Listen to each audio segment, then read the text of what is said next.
right, everyone. If I could get your attention, we're going to go ahead and get started.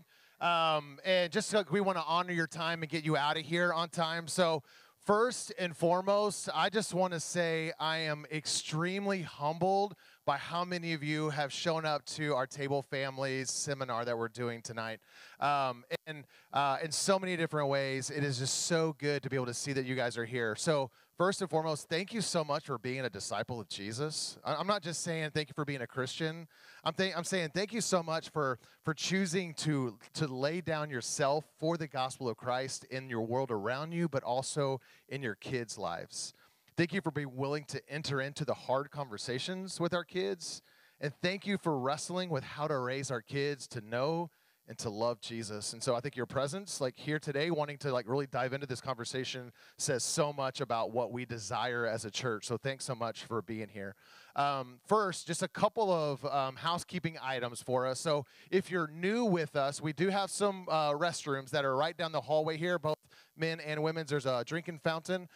Throughout the time today, feel free to get up and use the restroom, grab something to drink. There will be a break later on, and so some of that stuff will be happening throughout the evening. We do have a cry room available, so this will be piped into our cry room, which is down the hallway to the left, almost at the very end, and you'll see a room with couches in it, and you'll see a sign on the wall too. So feel free to head in that direction. So throughout the evening, also, John's going to be leading us to have table talk around our around our tables. And this is really intentional for who we are as a church. We love to be able to sit around tables, have conversations, get to know people that you're sitting with, get to know names, get to know stories, and just be able to connect with people around the tables and relate with each other around topics that we're going to be talking about tonight. I dream about if there's some people that have older students and younger kids at the table, you can learn from each other, talk about successes, talk about failures, talk about mistakes, talk about I wish I would have. All of that stuff is so good. And in the end of all of that, when you show up on Sunday morning, you know a new face. And so I'm hoping that you're sitting with some people maybe that you're meeting for the very first time. All right, just as an introduction, before we get launched in, before I introduce John, I want to take a couple minutes to tell you about the heartbeat behind our Table Families, the whole idea behind that. The driver behind Table Families is that our parents, you guys, are the primary disciple makers of your kids. And so Table Kids is a fantastic place for our kids to learn about Jesus. Table Youth is a great place for your kids to come connect with other students and learn about Jesus. But you are the primary discipler of your kid. And that being true, parenting can feel hard. Parenting can feel extremely overwhelming at times. You can look at your spouse or even at your kids and say, am I doing the best thing that I can? The question I ask myself frequently is, am I actually breaking my kid in this moment? I spent many years saying, I'm not going to save for college. I'm actually saving for counseling because I know I'm messing up so much with my kid.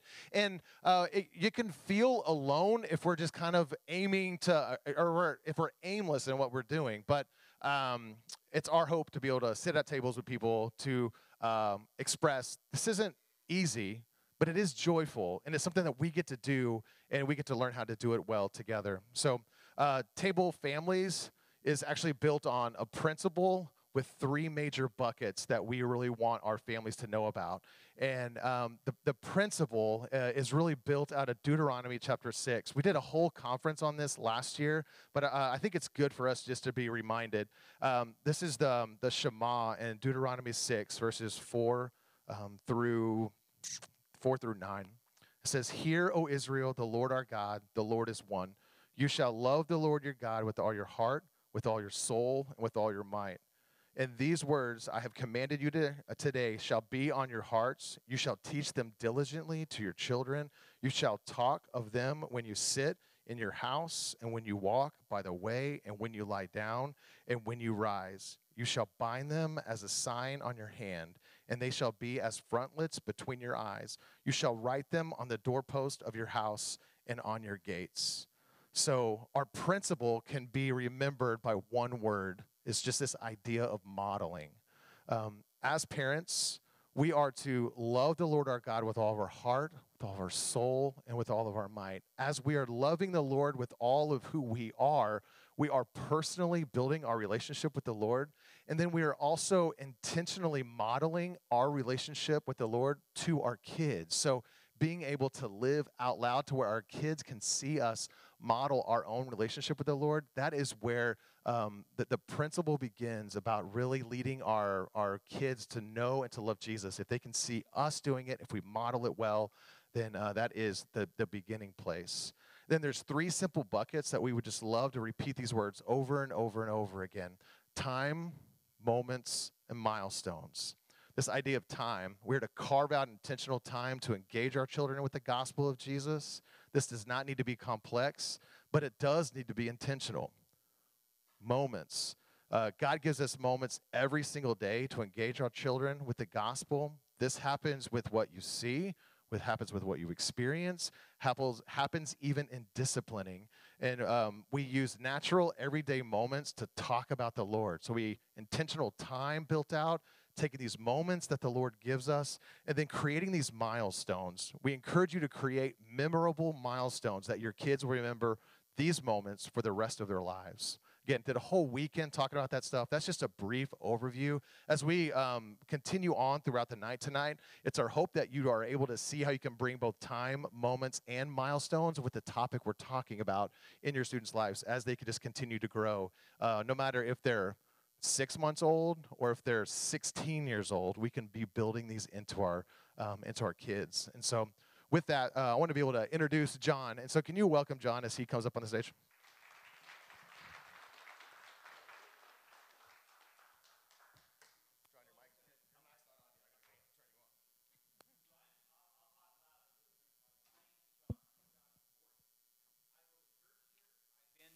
At this church for about 4 years, I think. I don't know, somewhere in there.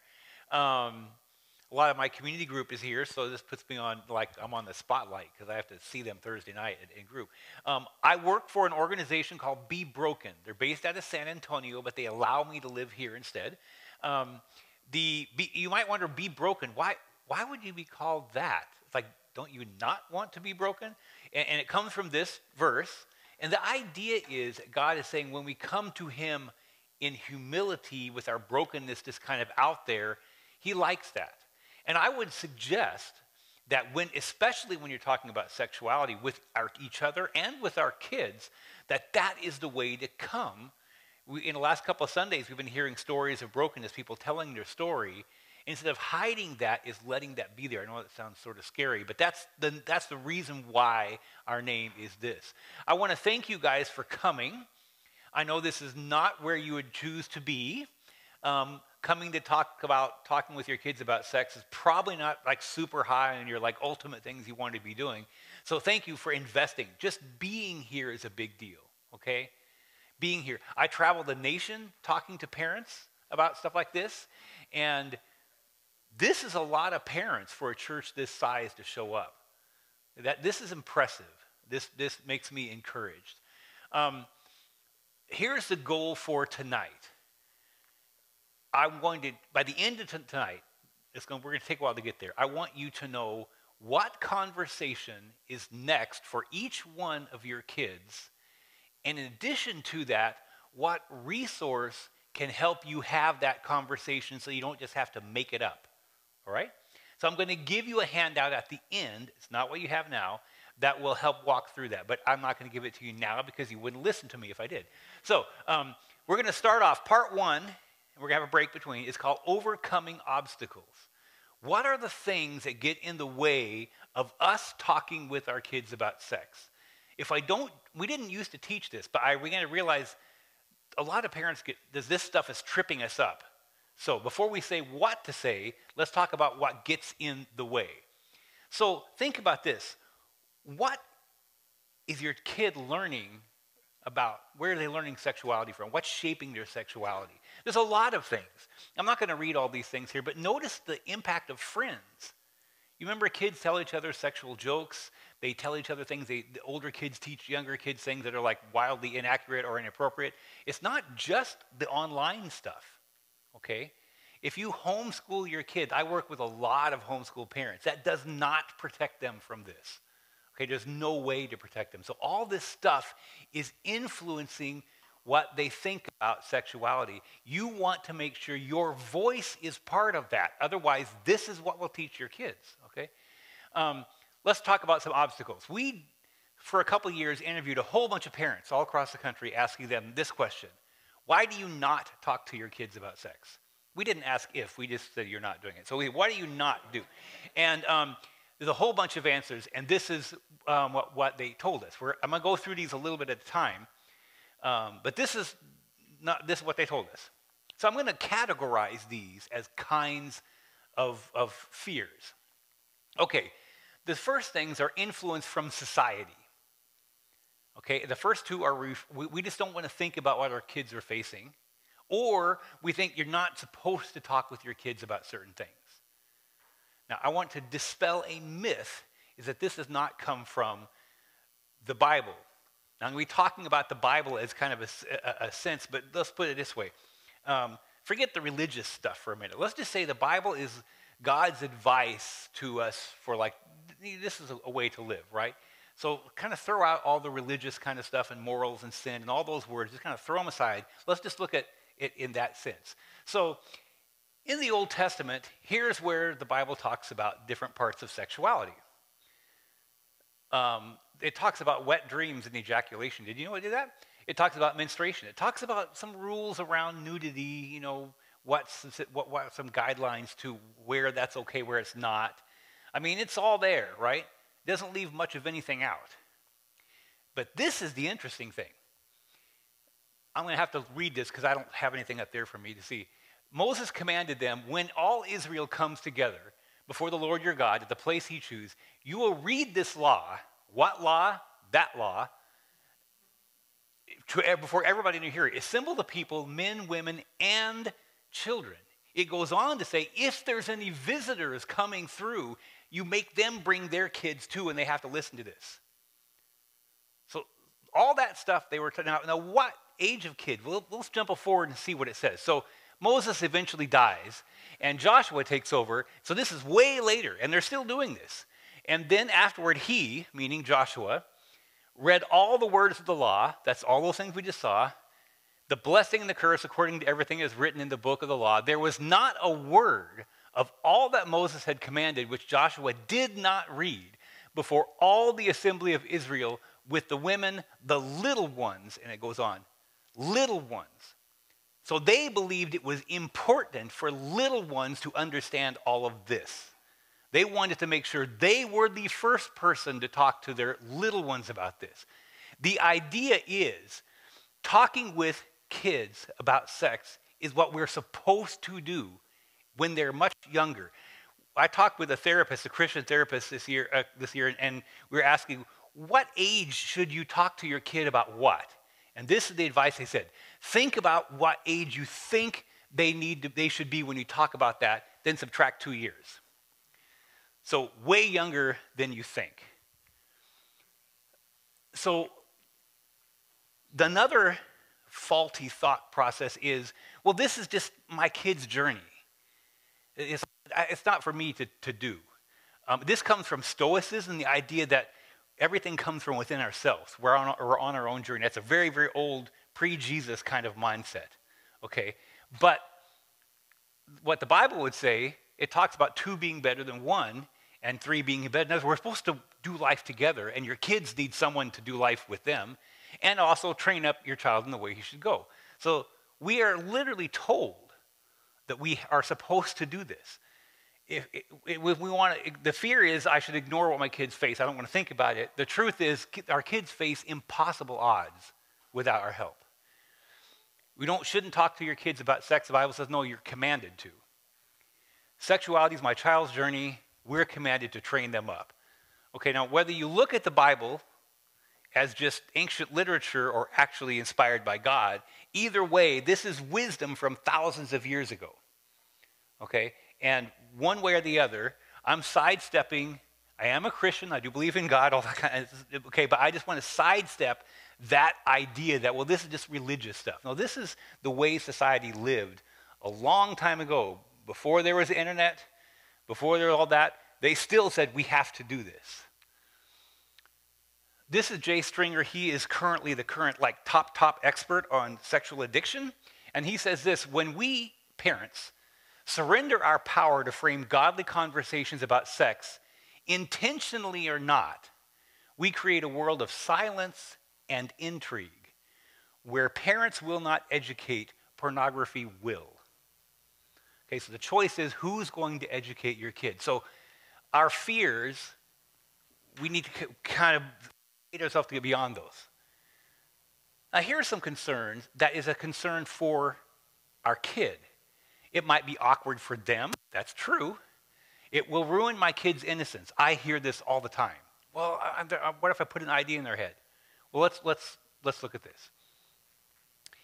The truth is, it will be awkward for them briefly, but then afterwards it will be a relief because they'll have someone to talk to and ask questions of. And I'm going to give you illustrations of that.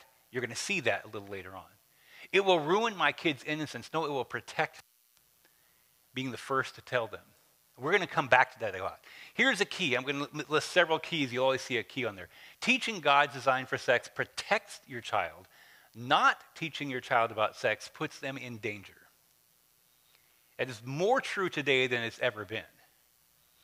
Let's look at some more concerns. Selfish concerns. It might create distance between us. I'm worried. I don't want a distance between me and my kid. That's my selfish concern. It's awkward for me. What are some things? I want you to watch a video. This guy actually is local, and he's talking about his 11-year-old son. So a couple years ago, I was noticing some distance from my son. And I asked myself, why was that? What was going on with him? And I tried my hardest to do things that he liked, to draw him out, to have questions for him, to ask good questions. And I just noticed that he was emotionally withdrawing. And I found myself really struggling with how to connect. Well, a couple months into that time frame, I had looked on his phone and found that he was looking at sex, sexual things. He was trying to figure out the questions of life around sexuality. And so I felt like a less of a man. I felt fearful. I felt anxiety. Did I let him down? Did I not address this soon enough? I didn't even know these questions existed. He was still preteen. So I didn't know what was really going on and where I had let him down. Well, I picked up Father-Son Accountability by John, and we started going through the chapters of it. And what I've anticipated a conversation around sexuality to cause friction and division amongst us, like me and my son, I realized this was a conversation that actually brought us together, that it unified us, that he felt safe to ask the questions that he needed to, that he felt confident that he can come to Dad and not to the neighbor boy or to Google or whatever for some of these answers. And so it became a real defining moment for he and I as we wrestle with the teenage years. And today we're actually super close because of that conversation coming out. The questions that he asks, the ideas that he has, he's more likely to bring those to me than to go somewhere else today. And so I'm very thankful for that. What I want you to catch is the conversation he was afraid of having with his son made him closer to his son. And he will today tell you that conversation, the first time talking about sex, was what broke that door open. And even parents who have really good relationships with their kids, when you do this, your relationships get even deeper. So the thing we are afraid of that will create friction creates closeness instead. Okay, some more concern. Okay, it'll be too much work. I'm embarrassed to say this. The only people who ever said it'll be too much work were dads. Moms never said that. I don't know what that says about us guys, but I want to challenge that. I don't think it creates more work. You already talk, dads, with your kids, I assume, right? A lot of you read sometimes with your kid. You watch videos, little short, whatever. Well, if you read with your kid, when you do, just read a different book now and then. When you talk about this now and then. When you watch videos, which I'm going to show you, not show you, but talk about some, watch one of these videos with them. It's not more work, it's different work. The fact that you're here is the more work. You see what I'm saying? You're doing the more work right now. I'm going to make it to where it's not so much work and kind of help you figure that out. Okay. Your child's safety is more important than your own comfort. Now, at this point in time, I'm watching your faces and stuff. I'm not trying to be down on anybody. I don't want to be putting the idea that I'm trying to twist your arm and convince you need to talk about this. You already know that. But these are things, these kinds of fears are things that get in the way, and I'm just trying to tell you that on the other side of that fear is something a lot better. That's what I'm trying to convey. My kid might lie about what they're really doing. What I would ask is, yeah, that does happen sometimes, but are we safe? Now, if you catch yourself in the category like of what I'm describing, then just hang on, I'm going to throw out a lifeline here. Are we safe? When our kid does something wrong, how do we act? Do we yell at them? Do we get mad? All right, so if that's happening, we are not safe to talk to about some sexual things, all right? That's too scary, because if we react bad about, breaking a toy or breaking a dish, what are we going to do? Now, I have gotten upset at my kids and acted inappropriately. We all do that. There is no perfect person in here, including me. But we have to start with apologizing for the inappropriate times when we've gotten mad when we really shouldn't have. We had a bad day. It's okay to admit that. They have bad days and they yell too, right? We all know that. So we're just like them. And so we can get through this because all of us have inappropriately responded to our kids when they did something wrong. My kid might find out my past. I'm going to talk about this more than anything else from the parent side. Both moms and dads are really, really, really afraid of their kids finding out their past because we have one, right? But what the truth is that when a kid finds out their parents are not perfect when it comes to their sexuality, that's what opens the door for them to feel comfortable talking. Here are some safe sharing guidelines for when you're talking with your kid about sex. Number one, create a judgment-free and punishment-free zone. So we're going to have a conversation. Like if this is whether they confess something to you or you're bringing up it, it's like right now we're going to talk. Now, little tiny kids, you don't need to say this because they don't understand. But older kids, especially like 10, 11, 12 up, we're going to have a judgment-free and punishment-free conversation. Anything you tell me now, you will not get in trouble for. When your child confesses, you say, "I'm so glad you told me." When you catch them, you say, "You are not in trouble." Now, you're thinking, we're supposed to be strict with our kids. You cannot do that with sex. You cannot. And I'm going to go into some of the reasons why.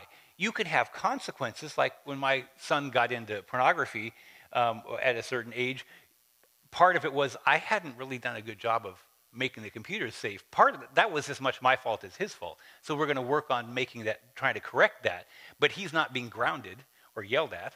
You see what I'm saying? When parent shares first. So I'll give you lots of examples of when we're starting a conversation, we share our story first, a part of it. I'll tell you about that later. When we're having these conversations, it's a time of discovery.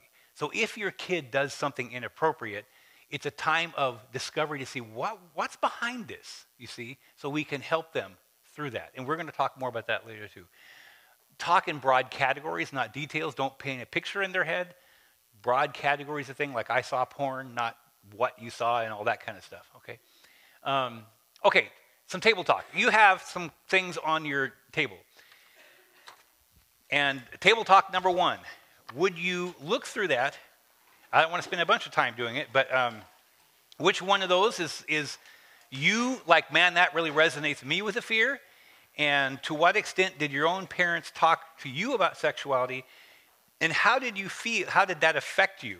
Your parents, how much or little they did? Okay, so quickly, that's why you're sitting at a table. So go around and try to have everybody share. You may not have time to go through all these, but try to have everybody share something. Go.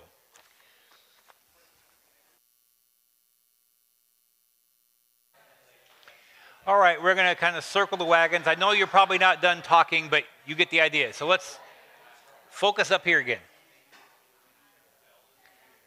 So we just talked about one kind of obstacle, which is fears we have that are not based in reality.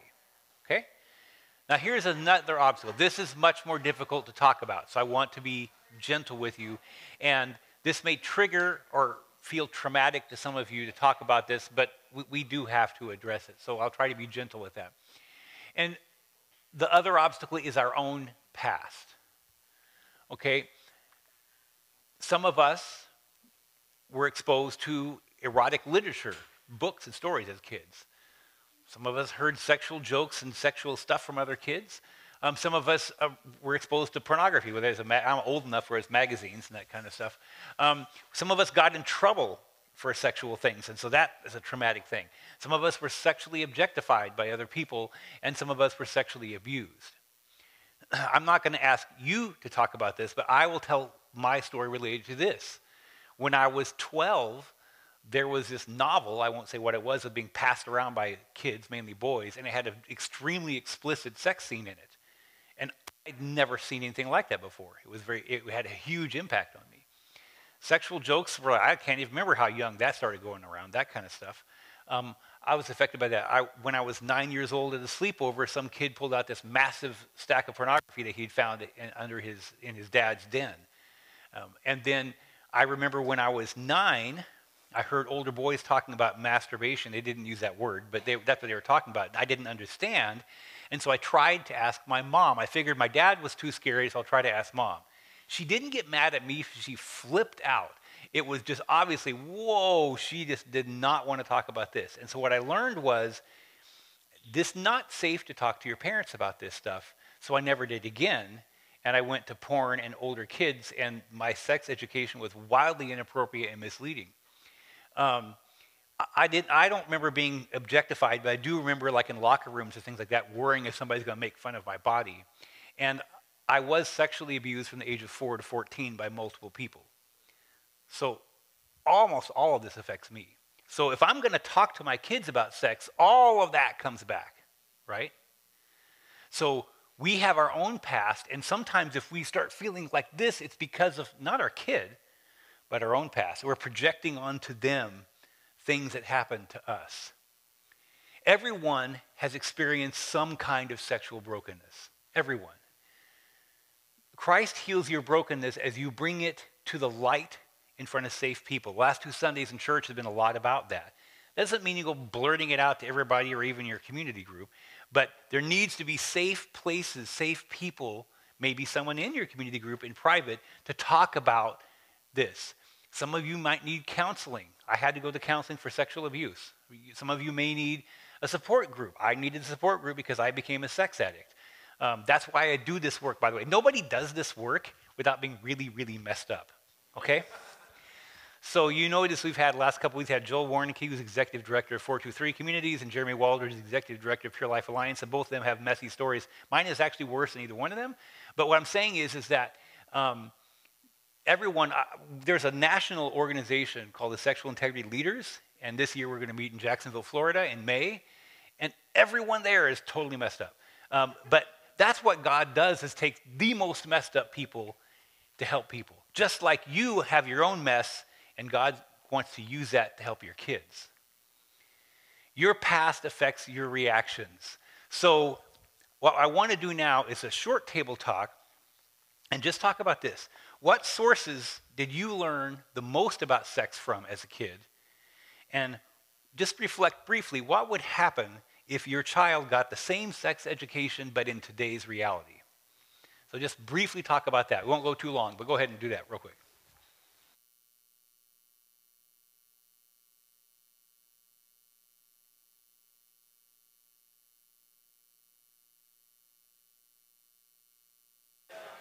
Okay, let's come back and that one more time. So,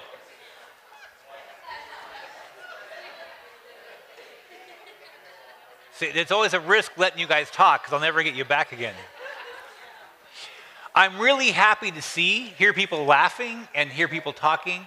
The reason I'm asking you to do this is to practice talking about sexual things. So if you're married, practice talking about these things with your spouse, okay? Don't go practice on your kids.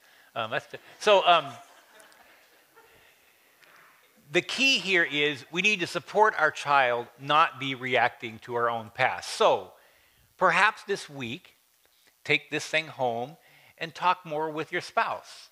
Talk about some more stuff, a little bit about your own history growing up. You know, it's funny, my wife Ann and I were married, and it wasn't until I started getting into therapy for stuff that we started talking about our individual pasts growing up. It's like you're married to this person and you don't know these critical things that happened to them in their childhood. That's not supposed to be a secret. There's no shame in what happened to you as a kid. You know, it's not your fault, right? And I have to say, I thought a lot of things that happened to me were my fault, okay? So you can help each other with that too. So it's okay to talk about these things with each other. That's a good thing to do. Bear one another burdens. Therefore you will, let me try again. Bear one another's burdens and thereby fulfill the law of Christ. So the idea, we're supposed to be doing this, not just with each other, but with our kids. We're the main people to help with that. Last obstacle, that's kids. So we interviewed a bunch of Christian teenagers, 30 Christian teenagers, and we asked them a whole bunch of questions anonymously. And one was, why do you not talk with your parents about sex? You saw that huge list that parents gave. Kids gave 2, only 2. And that is, my parents won't understand how I feel, or I will get in trouble for what I say, or even for what I ask, which I gave you an example that happened to me. This is what kids are afraid of. This gets in the way of you talking with them about sex. So what do we do about these things? As a kid, what I really want to know is that my parents have gone through the same things as me. Knowing my parents have gone through similar things makes me feel less abnormal. Knowing that they went through and maybe got through what I'm going through gives me more hope. So this is an example of why it's important for us to tell parts of our story to our kids. And I'm going to talk about this more later, is because they feel, oh, so I'm not the only one. I remember when my son was 14, and so I love how Justin in your sermon say, today you learn this thing about the pastor. So today you learn this. We all struggle. Sexuality is a struggle to work it right. So my son was 14. We'd been talking about this stuff. And that particular week, I'd had a lot of trouble with sexual fantasy. And I was doing a job like this, right? And we still have that trouble sometimes, right? So I just felt God saying, you got to tell your son. I'm like, because he's not going to think he's not going to think I know what I'm doing and whatever. So we're out working in the yard, and I said, so this week, I kind of been having trouble with controlling my thoughts. I have a lot of sexual thoughts that are kind of out there. And what he did was he just stood up and let out this big sigh and said, I'm so glad I'm not the only one. You see the connection there? Our failures are what qualify us. Your messy past is what qualifies you to talk with your kids about sex. They don't want to hear a perfect person. They want to hear someone messed up like them. I'll say this again. Your messy past with sexuality is what qualifies you to talk with your kids about sex. If somehow you were never sexually objectified, you never heard a dirty joke, you've never seen pornography, nothing ever happened to you in your past, then you are the wrong person to talk with your kid about sex. They don't need that. They need someone who knows what it's like to be messed up a little bit in this area. Okay? That's really important. A few things that adults fear about talking about this is you guys are afraid, maybe your kids won't talk. Or maybe you're a bad example because you also struggle with pornography or anything sexual like that. But the truth is that your kids would rather hear from you, especially if you've messed up. Because right now, if they've, messed up or have been looking at pornography or struggling with something or are confused, they're feeling like, oh my gosh, no one understands me, like who am I going to talk to? But if you come as their parents and are telling them, hey, I understand, I went through the exact same things, and tell your own stories and your own struggles and your own solutions, then that's going to make them feel a lot more comfortable and feel relaxed and like, oh my gosh, somebody understands me, and hey, it's my parents who understand me. And I think that's a really good thing. So if you haven't figured out that, it's my son, Lucas. And we work together sometimes doing this. Okay, let's look at these fears and truths that we just went over. It might strain our relationship. No, it's going to strengthen your relationship. It might be hard. It will get easier. My past is too bad. Your past qualifies you. The worse it is, the more you're qualified to do this. So last table talk in this part, we're going to take a break. I want you to just pick one of two things to respond to. Either describe a time in your childhood when you learned that safe was not a safe subject to discuss with parents, or describe a time as a child when you didn't think your parents would understand how you felt about sex or sexuality. You don't have to describe what your feeling was, but just what was the situation that happened that said, ooh, this isn't safe, or they don't understand. Go. All right. So I want to wrap up this part here. This is what we don't want to happen. Now, I know a lot of us, I've gotten angry at my kids for things related to this. We have to be careful about expressing anger when our kids don't manage their sexuality perfectly. Let me ask you a question. Why is it so common for parents to react in anger when they find out their kid has done something like look at pornography or that kind of thing? What's the answer? Why? Yes. We're mad at ourselves because I thought I had talked about that, didn't do good, or maybe I didn't, or I thought I'd locked everything down. We're mad at ourselves, but we take it out on our kids. When our kids are doing something like looking at porn, that means they need help. When a child does something like sexually inappropriate, it is not a moral problem, and they are not monsters. Okay? They're just learning how to deal with sexuality, and they're surrounded by information that they shouldn't have to even have to deal with at all. When a child gives into sexual temptation, it means they have questions or they are running from pain. So I want you to think about this. We're not going to talk, just think about this. Imagine a parent, when they were a child, had a really difficult time resisting pornography. Now imagine at age 12, Jesus walks in on them while they're looking at porn. Don't talk, just think. What would Jesus do in that moment? What would he say and do? Is anybody, just one person, what do you think Jesus would, what we know about Jesus, he walks in on this 12-year-old in the process of looking at porn. What would Jesus do? Someone want to dare guess? Ask the pastor. We'll give Justin a break. He's off. He's not working right now. Yes.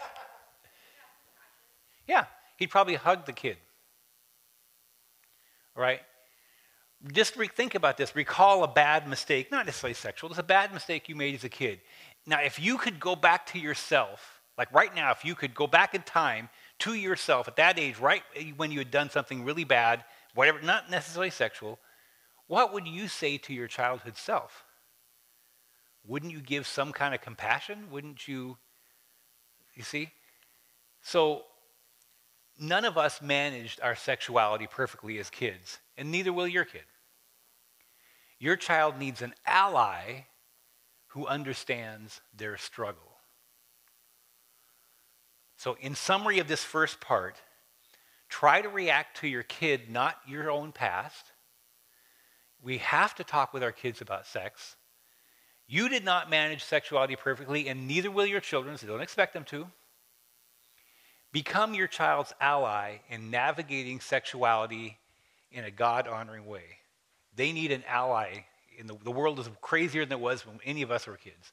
So this is the mindset to go into. Now, I know this first half has been really heavy. We've been talking about you. All the focus has been on you, and it's like really uncomfortable. The next half, we're going to focus on your kids, so it's way less uncomfortable, okay? So this was the hard part, all right? Take a deep breath, all right? I want to take just a few minutes if anybody has a question, and then we're going to take a break. Does anybody have a question related to all of this? I know you all have questions, so you just feel really awkward asking me. And you're going to wait till I turn my mic off so you can come up and ask me then, which is fine. You can do that. If anyone asks a question for the benefit of everybody to hear.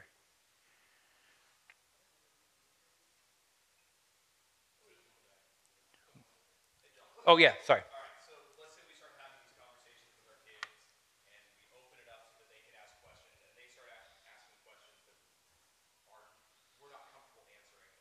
Let me give you a real example. This may be interesting. I know a man. He works for a sexual integrity organization, a very big one. I won't say the name because it might give away who he is. His son, when he was 8 years old, he said to his son, he told him, had a big talk about sex and said, now, if you ever have any question at all about sex, I want you to come ask me. You can. A little while later, the son said, hey, Dad, you said I could ask you any question I wanted about sex, right? Yep, I have one. Okay, what is it? What is 69? That's what you're asking, right? So that kind of stuff happens, right? And you're like, whoa. So here's the deal. If your kid, and this dad, who professionally does this, said, give me a day to figure out how to answer that question. So that's okay. The thing is, here's the deal is, a lot of kids, we think they have questions and they don't hardly ask anything. And then you have that one kid, and Phil, I could see your kids being that one kid. Sorry. That just can't, they just keep, well, wait, what about this? Wait, what about this? Wait. So here's the deal. When your kids are young, you answer in as simple, you don't hide things, don't tell them incorrect things, don't tell them babies come from storks, but tell them as in simple a way as you can. And if that satisfies them, you're done for today. But if it doesn't, you have to eventually answer their question because they're going to ask somebody else. Okay? And so this is, so and if you have kids close to age and only one's asking the question, then you get that one aside because maybe the other one doesn't need to hear this. And so you, as simple as you can. But you have to answer the question because if you don't, that's a problem, right? So that's a very good question, but that's the way it is because, you know, and some kids end up, they're just crazy curious and they end up knowing way more. That's okay. Remember, in Israel, little kids, they were telling them everything, okay? So we'll use that as a roadmap, all right? One more question, and then we'll take a break. Right? All right, I'll tell you what. We'll go ahead and take a break. I know you're all dying. What do I think, Jordan? 5 minutes, 10 minutes? 5 minutes, run around, go to the bathroom, get something to eat, drink, and then we'll start back on the easier second half. All right, here we go. Now, this next presentation, this is a whole different presentation, is called Critical Conversations. So when we think about talking about kids about sex, this is what we imagine. All right, so I'm going to try to give you ways to do this so where this doesn't happen quite so much, okay? We already went over fears parents have. If you take that giant list and kind of boil it down to kind of 4 main areas. It might strain a relationship. It might ruin my kid's innocence. My kid might find out my past. It'll be too much work. We talked about this already. We also talked about the things that kids are afraid of, that my parents won't understand how I feel or I'm going to get in trouble. We've talked about all the things playing into our kids' understanding of sexuality. These are the conversations. There's 6 different conversations that we need to have with our kids. Okay? Now, I'm going to show you a bunch of books and conversations. You're going to get a handout that shows all that. So do not be writing down names of books because you're going to get that, okay? So let's go through these 6. That's what we're going to do, one at a time. The goal is at the end, you'll know which of these 6 conversations to have next with each of your kids and what resource you could use if you wanted to help that conversation go better. That's the goal here. You're going to get a handout that looks like this that we'll walk through at the end. It shows you how to do that. So you don't have to write anything down. The first conversation is feelings and emotions. Now you might be thinking, wait a minute. We're here to talk about how to talk with my kid about sex. What does feelings and emotions have to do with anything? Well, it's actually the core and key to everything for 2 reasons. Talking about feelings and emotions is the training ground for talking about sex. When I get a call from a parent with a 16-year-old, they just discovered, and it can be a boy or a girl these days, that's been looking at porn, and they find out it's actually been going on for 4 years, and they're freaking out, that I say is, have you been talking about feelings with your kid? Oh, no. Then I want you to not talk about sex or pornography for 2 months, and I'm going to give you 2 months worth of assignments talking about feelings first. Because if you jump right into talking about pornography and sex, that picture of the kids going like this is what will happen. Because talking about sex is really personal. Talking about feelings is personal, but not as. It teaches both you and your child how to talk about personal things without jumping into the deep end. Okay? It's the training ground. That's one reason. The other reason is the number one reason that sex goes wrong with kids is when they don't know what to do with their feelings. And we're going to explore that very clearly. Okay? Here are, you don't need to write this down, I'm just showing you. These are the stages at different ages, what they need to know. Little kids, they need to expand their vocabulary so they can be more descriptive about what they're feeling. As they get older, they need to identify more clearly what they're feeling and why, and then find better ways to respond to feelings. And finally, and we'll talk about this towards the end, connecting feelings with sexual temptation is a job in adolescence to do. And you'll see what all that stuff means coming up. Here's an example, feelings charts. Little kids, you want them to know how to say more than mad, sad, and happy. All right? So, for example, I have frustrated. So you get a chart like this, like one of these things, the girl side, the boy side, whatever, and then you put it on the refrigerator, and when your kids, this goes down to 4 or 5 years old. They don't even have to be able to read. Point to the face you're feeling, okay? In other words, don't just sit there and be mad. What are you feeling? So you teach a bigger vocabulary. Here's why. Let's say 2 kids, they're both around 7, 8. They don't get invited to, they find out they're not invited to a big birthday party that all the other kids got invited to, all their friends. One might act sad, the other might act mad. But what happened, they were left out. Okay, that's the feeling left, it's not on here, but they feel left out or excluded, okay? So some kids react to being excluded by being sad, others by mad. So if they say I'm mad or I'm sad, that tells you as a parent absolutely nothing, right? So they need to get a bigger vocabulary. That's easy. This is not hard to do. This is easy to do. Now, I will say this. My guess is no one in this room was taught feelings as a kid because our parents didn't do that. So you're going to learn this with your kid. All the exercises are both for you and for your kid, okay? So that's okay. That's all right. It's not our fault. Nobody told us this. Here's an example for a little bit older kids. These are called emotional care tags developed by Jody Smith, who's a therapist for kids. So you sit down with the kid and you have these blank tags. They don't have to look like tags. They can just be a piece of paper.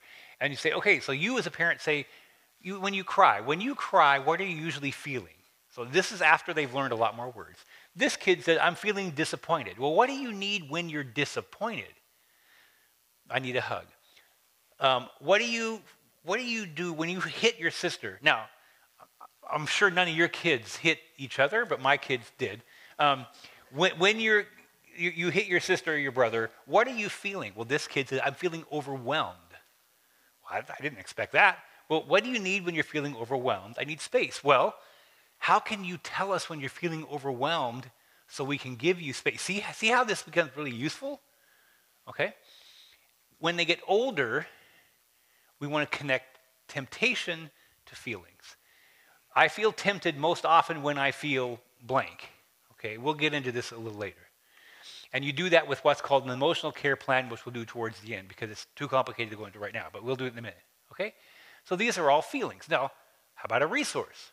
Well, a Be Broken, not every resource I'm going to talk about is Be Broken, but that's what we do. We make resources. We have an online course called Emotional Resilience, and it is for kids of all ages. So there's a section for little kids, there's a section for kind of grade school age kids, and a section for adolescents. And the little kids, you watch the videos and says, now go do this with your kids. And it comes with all these, this kind of stuff, the feelings wheels and the feelings charts and that kind of thing. For the grade school age kids, you watch it with them. Little short videos that's talking to both you and your kid and says, now go do this. And then same with adolescents, all right? So that's just it's like buying a bunch of stuff, but it's video-based instead of reading. We have this new game this year called Honest Talk the Game, and it has basic play is there's a bunch of cards about feelings and get to know me cards, which are just kind of personal conversations, right? And the more awkward it is, the more points it is. So you get little small handed 4 cards, and your kids are all playing against each other. And so to beat their brothers and sisters, they want to play the more awkward question. You see what I'm saying? And they have to answer the question when they play a card. And so, so this is a kind of, and it comes with, these actually come out of the game. They refer to these things, okay? So I got some of those up there if you're interested. Brand new, I'm so excited about it. Matter of fact, I just got this yesterday. This is the proof copy. See the big gray stripe across there? This is the proof copy. So I'm telling you about this, and you're the first person to ever see this. It's a really cool, it's a journal, so it has something about, for your a scenario, and has your kid write about it, and then you write back, and you kind of pass it back and forth. It has all kinds of stuff in there. This is good for kids who are a little shy, you know, or it's just, you can just use it for a conversation starter. It's just easier. You don't have to talk to them. Here, go write something on this and give it to me. You know, so that kind of thing. So this is, I don't have any to sell because I have to, of course, there's always formatting errors in this, and so I just sent off for another copy, and within a couple of weeks, this will be available. But I'll have this here for you to look at if you want to. So these are some possible resources.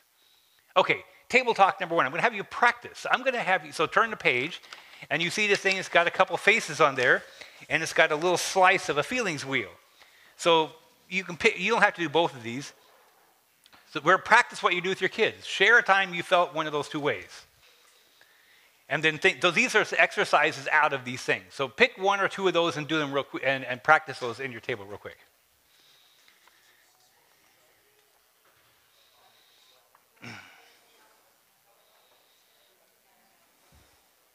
It can be a time recently or when you were a little kid, it doesn't matter, any time. All right. Let's move to the next conversation. Conversation number 2. Now, I want to be clear. If you have not, I don't care how old your kids are, if you have not talked about feelings in the way like this, like how have you been feeling, when was the last time you felt this way, that kind of stuff like that, do not go on to talk about sex yet. The training ground is the feelings. Okay, so that helps you get good at it. Okay, now God's design for sex. What are you talking about here? Just raise your hand quickly if most of what you learned about sex was not from your parents. Okay, we get the idea. So we want better for your children. Okay, remember, teaching your kids about sex protects them. Here's the things they need to learn. Body parts and that kind of stuff and safety things. Then I would, this is, they say 7 to 10. I would say 8.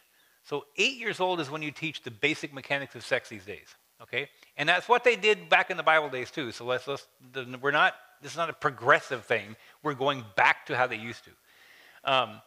The purpose of sex beyond reproduction, I'll kind of talk about that a little bit in a minute, and what sexuality is for during the teen years. I don't want to go into all that, but this kind of gives you a progression of what to do. Okay, for little kids, I have these books over there you can look at. I don't have these to sell because they're not our books and it's too expensive. I don't make, we lose money if we buy them and resell them. God Makes Boys and Girls by Marty Mikowski. God Made Your Body, that's the body part stuff. For little kids, this is preschool. This is 4 years old, 5 years old. Jim Burns, then How God Makes Babies. This says 6 to 9. I would say 8 to 9. That's just my own personal thing. Now, the 7 to 9, this basically, Luke and Tricia Gilkerson are big homeschool people. They make all this homeschool curriculum. This is their sex ed from them. So this is like a school book. It has the diagrams and the whole 9 yards, but it throws in the Christian perspective, okay? So, if you just want to, whether you use this book or something else, you want to be able to have whatever conversations, if they're going to school, you need to have them at home too, okay? And that's not a lot. These are not like big, giant school assignments, but just literally, it's like a school book, okay? Now, I told you about the Honest Talk game. Advanced play brings in family brainstorm questions, which gets more awkward, and then actually questions about sex. So these are appropriate for 8 and up. So if they've learned the very basic mechanics of sex, is really basic things like that, okay? And so, once again, the more embarrassing the question is, the higher the points are. So they can decide, they don't have to play the card, right? They get to. So after you've done the feelings things for a while, and they've done some kind of sex education, then you throw in these other cards, right? This is the book on puberty. This is continuing the series. And then dating and relationships is the next one as part of their. These are what Be Broken went through all the books, and we picked what we thought our favorite were. There are other books. So the old series was by Stan and Brenna Jones, and I have them. These are the the original. The Story of Me, Before I Was Born, What's the Big Deal, and Facing the Facts. These are the kind of the old books. There's just a ton of writing in here and reading. It just seemed, they seemed like it would be drudgery to go through that with the kids. So we tried to pick more new. These are newer, more updated books. So these are still good. I kind of think these are better. Okay? Then that journal I told you about, there's sections in there for them to write questions about sex to you. Father-son accountability that was mentioned in the video. My son and I wrote this. This new version came out this last spring. And these are 8 different conversations for you and your son 12 and up, for a dad and a son to have. And so there's just really short. They got copies you can look at, just 10 minutes of reading and a bunch of questions to talk about, okay? Honest talk, that's kind of everything I'm saying is an honest talk, and it's sort of the background for everything. It's your parent background for all kinds. It does have some kid activities in it, but it's mainly just to get you really well versed in how to do all this stuff. Jim Burns, the author of these 2 books, says, "Why is knowing how sex works not innocent? Seeing hardcore pornography ruins innocence, not knowing God's design for sex." It's a good perspective. I'm going to tell you a true story of 2 8-year-old boys from Hillsboro, not from this church. I knew both dads. This is a few years ago. They're not 8 anymore. And I was telling the dads, man, your son, there's at the age you need to be talking about this, right? And they both had this series of books before these have been written. And I said, it's time for the next book, right? And one dad came back and he said, I had to talk with my son. I went through the book with my son, and my son's reaction was, wow, I'm so glad we talked about this. Now I know stuff my friends don't know. Well, I mean, so the kid was excited about it. I don't know if that's a great motivation, but that. The other dad, I kept asking, and then one Sunday he came to church and said, I was looking at my 8-year-old's iPad, and it was full of hardcore video porn. And I showed it to my 8-year-old and said, what is this? And his son's response was, Dad, I think it's time for the next book. Which boy do you want? Which kid do you want? You see what I'm saying? So this is just those are true stories. They happened here in Hillsboro from parents from a different church. Okay, so just kind of letting you know. Ages 12 to 14, there's some other things about sex that you don't hear in these other books. So let me just very briefly talk about this. Don't forget that God invented sex. Sex bonds a husband and wife. The chemical oxytocin is given off during sex, and that causes an emotional bond, okay? And God did that on purpose. It's a very powerful bond, okay? It's designed to be selfless. You got to talk about that, because pornography teaches our kids that sex is to be selfish.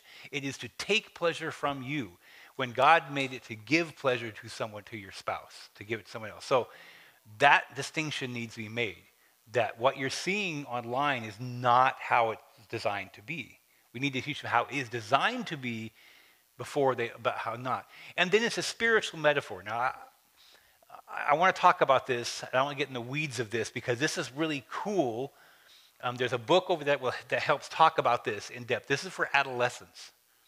So, did you know that God made the way men and women have sex to be that way on purpose to tell a story? Let me explain. Marital union tells the story of God's love and relationship with us. In Genesis 2, it mentions the first time that Adam and Eve knew each other, meaning to have sex.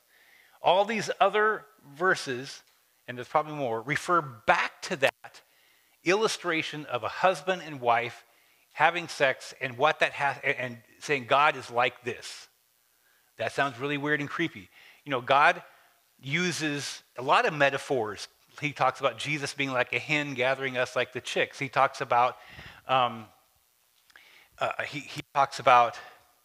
Now my mind's blank. Anyway, but there's several metaphors that he uses, but one he uses the most is sex. Now let me explain. Let's look. I used to teach biology. I don't know if you knew that. I was a biology teacher for 9 years. I taught my students that plants don't touch each other to reproduce. In fact, a lot of animals don't touch each other to reproduce, at least not like we do. He did not have to make us reproduce the way we do. But he made the sexual metaphor to be this way.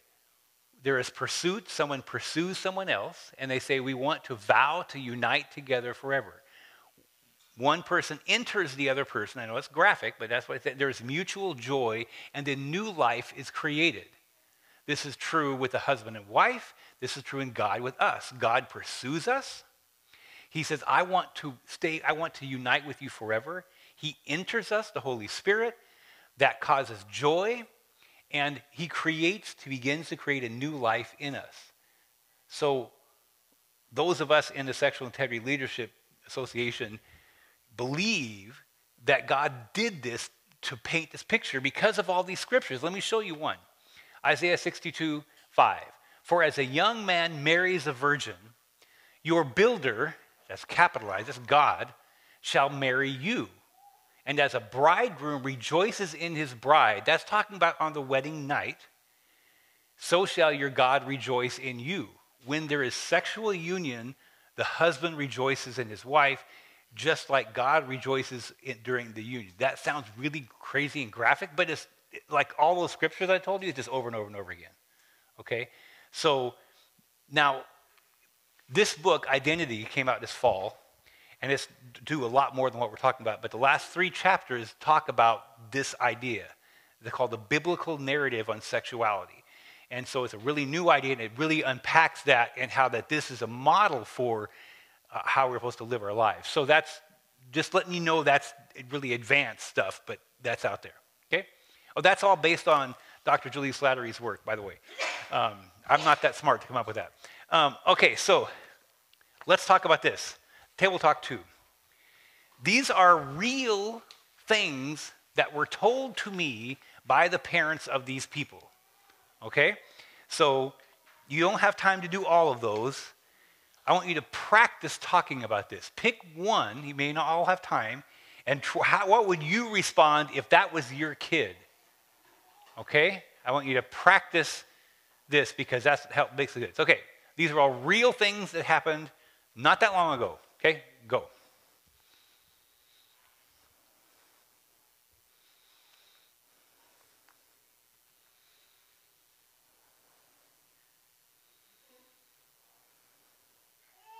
Let's get back together. We got more conversations to get through. So let's get you get the idea. What I think's neat about these examples is obviously some of these parents were doing a really good job making their kids feel comfortable enough to ask. I mean, some of those questions like a kid actually asked their parents that, and so something's going right in these situations. Okay, preparing for exposure. So once you have talked what sex is supposed to be, now we need to prepare them for all the bad stuff they're going to get in. So don't forget sexual jokes, objectification, worrying about predators, erotic literature. Don't forget about the stuff we always think of porn, but there's a lot more out there, okay? So a therapist told me this like a couple years ago, and I can't remember who it was. It's better to explain porn to your kids a year early than 5 minutes late. It's a profound statement. It's my job to prepare my kid for what they'll be exposed to. Sooner is safer. Here's the stuff preparing. Body safety stuff, you know, like the don't let people touch you here kind of thing. What you might see and hear and what to do. You're going to introduce things like you're going to hear people talk about pornography or jokes or objectification, all that kind of stuff. And then as they get older, you just keep talking about reminding them. Preschool, God made all of me. This is the kind of protect your body kind of deal. Good Pictures, Bad Pictures by Kristen Jensen has a really good way for a little bit older kids. Like, when I say older, like I would say 8, 9, whatever, is kind of like this idea that this is out there. We have a course it's for older kids called Family Game Plan. We designed this because so many parents call us and say, I found out my kid's looking at porn, what do I do, right? But we tested this out in this church, because I go to church here. Some parents tested this course out, and this is what they said. This is not a course for people whose kids looking at porn. This is a course for any kid who's reached puberty, because it talks about the realities and all that kind of stuff like that. And you hear, in this, you hear teenagers talking and things like that. So that's the idea, is that once they reach puberty, that's according to parents in this church, that would be a good thing to go through this with. The idea is at any age is when you close your eyes or your ears, get away, come tell me, and you will not be in trouble. Remind them, you will not be in trouble. Say that over and over again. And why? Because what's going to happen is some kid's going to start telling a sexual joke, and they kind of stay for a minute and listen a little too long. And then they're like, am I going to be in trouble? Because do I tell? Now I don't know if I want to tell my parents. You see the same thing? And so we want them to tell us. We want to know what's going on and to help them talk through it. So you have to re-emphasize that and re-emphasize and re-emphasize that part. Okay, let me look what we got here for table 3. I want to skip this. You can take this home and do this. I want to keep going so that we get done in time. Dealing with temptation. Here's the big one, so pay attention. If everything I'm doing in here, this is the big eye-opening aha thing, all right? We don't need to talk about that. Okay, deal with temptation. Little kids, it's the basic idea of what I want is not always, I don't always need everything I want. That's the beginning of talking about temptation. Feelings versus what is better for us and others. I feel like I need this, but what I feel, I can't, your feelings are your feelings, but it doesn't mean you need that. Feeling brain versus thinking brain, it's actually helped them understand there's actually 2 parts of your brains at war when you're feeling tempted, and then connecting feelings with sexual temptation. So this peels back to the feeling stuff. We're going back to that. So little kids, these are not Christian books. They're just the best I could find, little preschool ones, but I want it. And Lily learns about wants and needs. This has some discussion things in it for your kids. These are both written by therapists, I think. So these are great, and have these on your bookshelf with the other books. Same with all the other books we talked about, all those how God makes babies. Those go with all the other books, and your kids can look at them anytime they want and tell them that, okay? Good Pictures, Bad Pictures talks about the thinking brain and the feeling brain. It actually shows pictures, like what's going on. When part of us wants to, part of us knows we shouldn't, part of us wants to, and that's a real thing. Okay, it's really cool that it does that. Honest Talk talks about some stuff to do with this as well. Father Son Accountability talks about that. The Game Plan course talks about that. You see a lot of these resources repeat. Here's what I want you to pay attention to. I know this is a picture of a boy, but it could be a girl. It doesn't matter. Every kid is going to see porn today. It's going to happen, all right? When they do, now when they're really little, they might be grossed out, but at some point, they will become sexually aroused. And when that happens, dopamine floods their brain, like enormous amounts of dopamine. Lots of things, a happy movie gives you dopamine, but porn and sexual stimulation gives you enormous amount of dopamine. That will make any negative feeling go away. It kind of soaks the brain in goodness, right? Now, the kid's not going to be aware that's happening, but the brain is very aware. It's like, whoa, this is a new thing. Later on, something scary is going to happen. Maybe mom and dad get in a fight. And so then the kid then isolates and gets away, maybe goes to their room. And right now, they're really anxious, and they're wondering, like, what's going to happen? I don't know what to do with this. And their brain wants to step in to help. It's like, hey, I know something that will help. Now, they may not have access to porn, so it might just be sexual fantasy. It might be masturbation, just something to cause sexual stimulation. And once again, sexual arousal happens and negative feelings vanish. Now, if this begins to repeat itself, you get this. Every time there's a negative emotion, it causes discomfort. The kid uses some form of sexual stimulation to cause dopamine, and it makes that temporarily go away. But then afterwards, they feel ashamed. The negative emotion comes back because they didn't really take care of it. They just covered it up with dopamine. But this time, they also feel shame. So that discomfort is a bigger balloon this time, okay? And they're going to try really hard not to do whatever it was they did. But eventually, that balloon is just too big, and they do it again. And then this just starts cycling and cycling and cycling and cycling. And now our brains are designed to defend us. So eventually, the brain will say, anytime something happens that even might make you uncomfortable, I'm immediately going to make you think about sex. And then this starts really spinning fast. And at this point in time, the kid begins to think there must be something wrong with me because all I ever do is think about sex.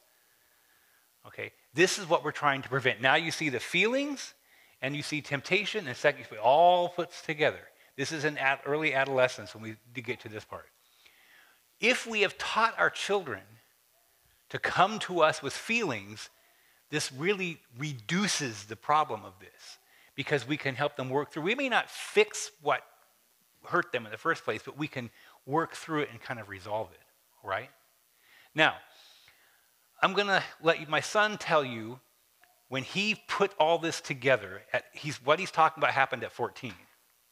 When my dad and I kind of first started sort of quasi-accountability type thing, we realized that when I was walking home from school, on the walk home, I started having problems with like temptation. I would be tempted to want to fantasize or to think about sexual things.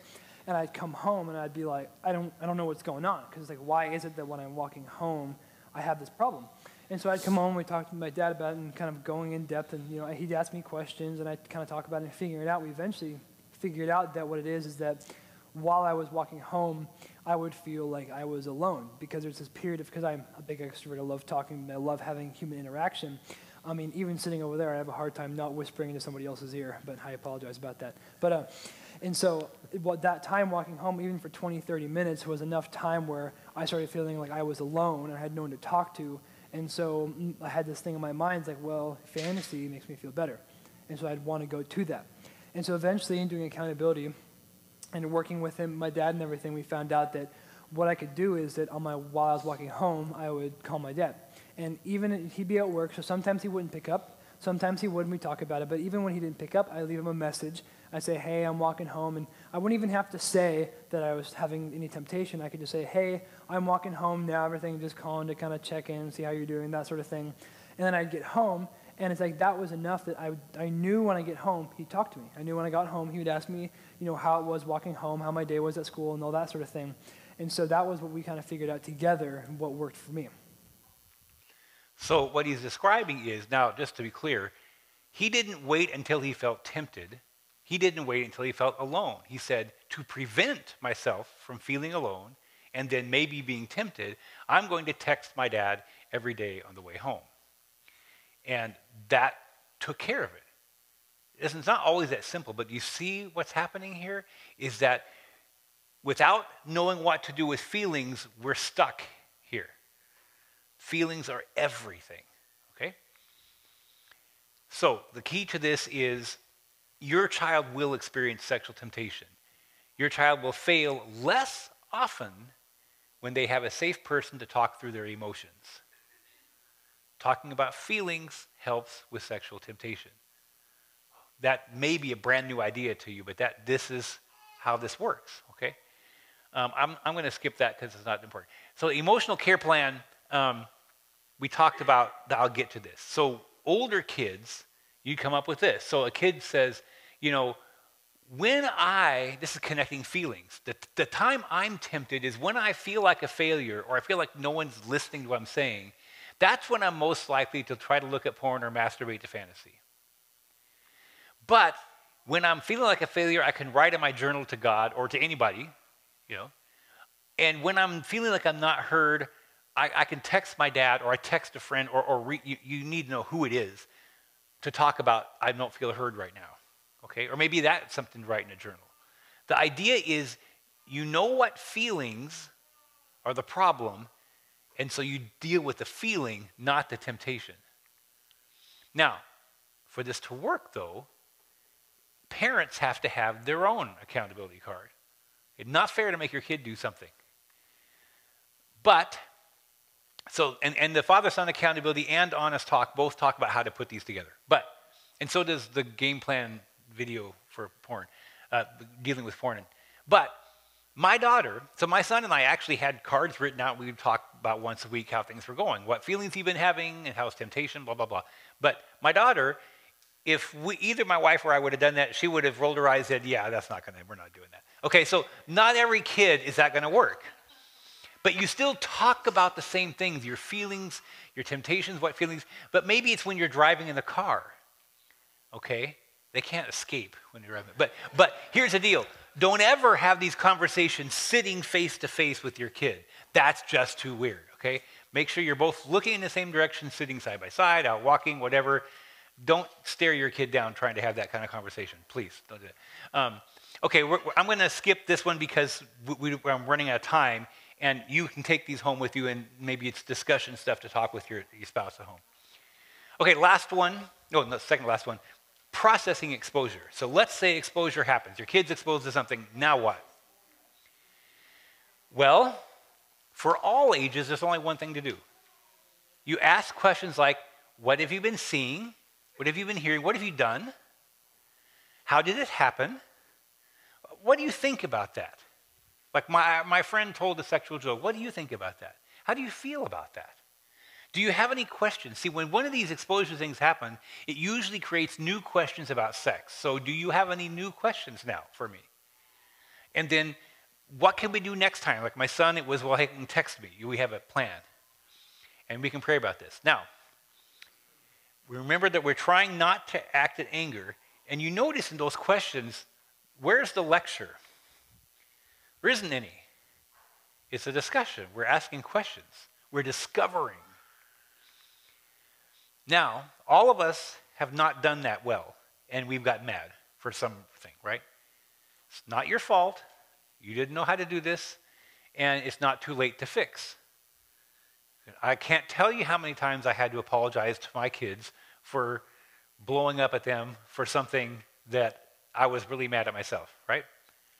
We're running out of time where I could tell you some really embarrassing stories about me as a parent. But when you have to apologize to your kid, that builds the relationship too, because we're having to humble ourselves in front of our kid, and that really impresses them, okay? Remember, your kid is not a monster. They're a victim. It's not their fault they were born into a world with all this craziness around them. I want to teach you a new concept, new way of thinking about things. Throughout history, to my knowledge anyway, cultures have used water as a symbol for purity. The funny thing is, water is never found in pure form in nature, never. Even every raindrop has a speck of dirt in the middle. It has to, because water vapor cannot condense onto it has to condense onto something solid. So there's dust floating around the sky, and the water vapor up there sticks to dirt, and then more water can stick to water because it's not vapor anymore. So every single raindrop has at least one piece of dirt in the middle of it. If you want pure water, you have to pull out the contaminants, even from rainwater. Our kids are the same way. All this kind of stuff is exposing them. It's like putting dirt in water. It's contaminating them like dirty water, okay? So it's not that we're trying to keep our kids eternally pure. That ship's already sailed. There ain't no pure kids. So what we're trying to do is remove the contaminants, purify our kids. How do you do that? Well, you clean the outside of your kid with a bath. You clean the inside of your kid with the same questions we just talked about. Now, however, if you have an 8-year-old and your 8-year-old comes home and they're covered in dirt, and you say, go get in the bath, and they come out and they're spotless, they're squeaky clean, none of you would say, that's it, you're clean, you never have to take a bath again. Because you know they're going to get dirty again. This is the same. You don't have one conversation and say, that's it, we got all the stuff out, we're done. No, because they're going to walk outside tomorrow and hear another dirty joke. Do you see what I'm saying? And so we have to keep having these conversations. We have to bring it up every once in a while and just talk about this. Not upset at them, but just talking through this. Remember, it's a judgment-free zone. I'm going to let you hear a story of somebody else who talks about her situation, and we'll see how that she didn't have that opportunity. Hi, my name is Joy, and I work for a ministry called Authentic Intimacy, where we are passionate about reclaiming God's design for sexuality. And part of the reason why I joined this ministry was because of my story. You see, when I was in 5th grade, my friend came over, and I can just remember the whole thing like it was yesterday. She opened up my old Dell laptop and showed me pornography for the first time. And I had no idea what it was, but I just remember feeling the shame inside thinking, oh, I need to check my bedroom door to make sure my parents weren't going to find out. And I just had all these questions. I didn't know it was pornography, but I knew something about it just wasn't right. Google is not a good sex educator, but that's what it became for me. And that's how I turned back to pornography again. And so in this moment, porn started as an educator, but it quickly became my coping mechanism. So the coping mechanism she's talking about is using it to feel better. So remember, anger is an inappropriate response that indicates fear on our part when our child needs an ally. Your child will be repeatedly exposed to sexual contamination, and cleansing takes place through talking. Okay? We're going to skip that. Last one, leverage your story. So somebody was asked, when do we tell what part of our story? How do we do that? Well, remember that your failures are what qualify you. So don't be afraid to tell parts of your story. Remember that your kids are afraid that you won't understand how they feel, and your story proves you do. So little kids, is something happens, like Justin and your wife told me about how this hits home with you guys. Their daughter came home from school one time, and some boy decided to play show and tell by pulling his pants down in front of everybody. And so this happened, and so now we have to say, well, if that happened to you, let's think that maybe something like that happened when you were a kid, and your child comes home, and you say, well, okay, that happened to me too, or maybe something like that happened to me too, if that's true. And then you say, so now tell me, how did you feel about that? The only purpose of saying that happened to me too or something like that is just to build that connection. You might warn them. When my son was 10 years old, I said, look, there's going to be a time when your friends try to show you pornography. Let me tell you when that happened to me. Okay? Or when your son confesses or your daughter confesses, you say, I'm so glad you told me. When I was your age, I did whatever. Now let's talk about how you felt. The point of your story is just to build the connection. Does that make sense? Is to let them, give them permission to talk. There are some conditions. Number one, you have to be working on your own issues. If you've got an issue with sexuality that you haven't done anything about, you need first to take that step. It doesn't mean you have to fix it. So if pornography, we keep using that as an example, but if that's an issue, then you should be have a counselor or a support group or a friend that you're talking with who maybe has found some success and they're helping you. You have to be on the journey. You don't have to be very far on the journey, but you have to be a little bit on the journey. No secrets from your spouse. What I mean by that is don't tell your kid, don't tell daddy this, but don't tell mommy this. Don't do that. Don't make your kid keep a secret from the other person. No inappropriate details, just broad categories like pornography, masturbation, fantasy. No more detail than that. And watch their reaction. If their eyes get big and their face turns white and their mouth drops open, stop talking. So they're not ready for that yet. Okay, and so again, these are just more resources that go over that. Remember, your failures are what qualify you. Your stories are the leverage for deeper relationship that makes these conversations possible. The story is important. Okay, so let's get to the end. I want to get you guys out of here on time. So these are the 6 conversations.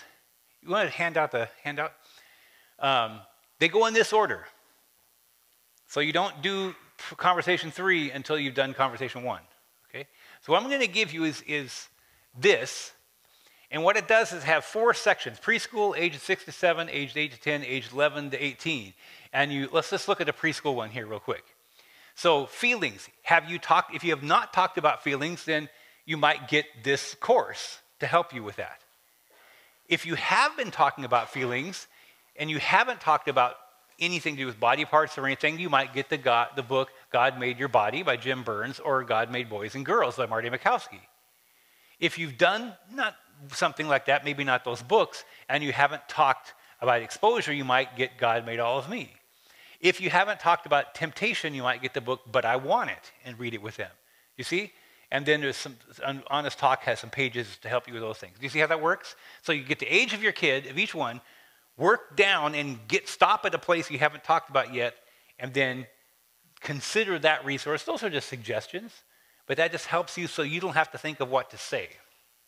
Okay? All right, that is all I got time for, and Jordan has a couple more minutes too. When this is done, I'm going to be over there, and you can look at books. If you want to buy something, you can, but I don't care if you do or not. That's fine. But I have everything for you to look at. Can you guys thank John for me for his time?